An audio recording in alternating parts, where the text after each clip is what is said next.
Next நம்ம டே 18ஓட vocabulary of the டே பார்க்கலாம். First word clearly. கிளியர்லி அப்படிங்கிறது ஈஸியாக நம்ம அண்டர்ஸ்டாண்ட் பண்ணுறது. இதுக்கு எக்ஸாம்பிள் ஷீ எக்ஸ்பிளைன்ட் கிளியர்லி. கிளியராக அவள் எக்ஸ்பிளைன் பண்ணியிருக்கா. Next one explain. எக்ஸ்பிளைன் அதோட மீனிங் என்ன அப்படின்னா அண்டர்ஸ்டாண்ட் பண்ணுறது. ஒருத்தவங்களை ஈஸியாக அண்டர்ஸ்டாண்ட் பண்ணுறதுக்காக நம்ம கொஞ்சம் பேசுகிறது. இதுக்கு example let me explain the design. Third detail. Detail அப்படிங்கிறதுக்கு மீனிங் என்னென்னா more information. I will give you full details. இதுதான் இதோட example sentence. Next fourth one simple. சிம்பிள்னா ஈஸி அப்படிங்கிற மீனிங். இதோட எக்ஸ்பிளைன் என்ன, this is a simple process, this is a simple design. இந்த மாதிரி கூட நீங்கள் யூஸ் பண்ணி சொல்லலாம்.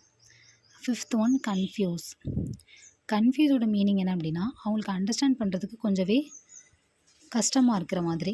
இப்போ எக்ஸாம்பிள் பார்க்கலாம். Don't confuse the customer, don't confuse me. இந்த மாதிரி கூட நம்ம சென்டென்சஸ்லாம் யூஸ் பண்ணலாம்.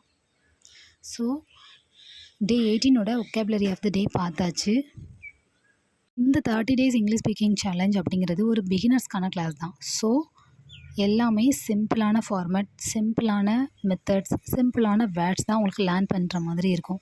என்னடா இந்த வேர்ட்லாம் சொல்லித்தராங்க அப்படின்னு நினைக்காதீங்க. இது பிகினர்ஸ்க்கானது. இனிமேல் நம்ம இன்டர்மீடியட் லெவல், அதுக்கப்புறம் அதுக்குள்ள அட்வான்ஸ் லெவல் எல்லாமே நம்ம பார்க்கலாம் ஒவ்வொரு போக போக. ஃபஸ்ட்டு பேஸ்மெண்ட்டில் நம்ம ஸ்ட்ராங்காக இருந்தால் தானே அடுத்தடுத்த கிளாஸ் போக முடியும். ஸோ பேஸ்மெண்ட்டே நான் 30 days கிளாஸாக போடுறேன் உங்களுக்கு.